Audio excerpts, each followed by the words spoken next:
জীবনে যদি কখনো বেশি কষ্ট আসে, এই কষ্টটা আল্লাহ কেন দেন জানেন? এটা বোঝানোর জন্যে, কারণ তোমার হাজারো কষ্টে তোমার প্রভু, তোমার রব, তোমার আল্লাহ ছাড়া তোমার আপনার কেউ নাই।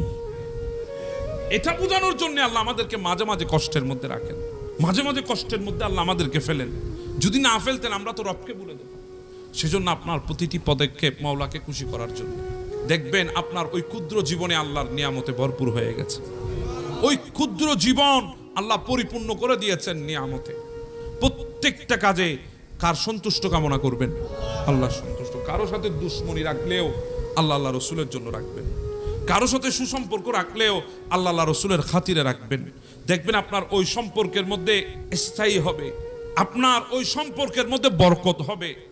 যদি আপনি দুনিয়া হাসিল করার জন্য যদি সম্পর্ক রাখেন, দেখবেন একদিন ওই সম্পর্ক আপনার জন্য বিষের কাঁটা হয়ে দাঁড়াবে।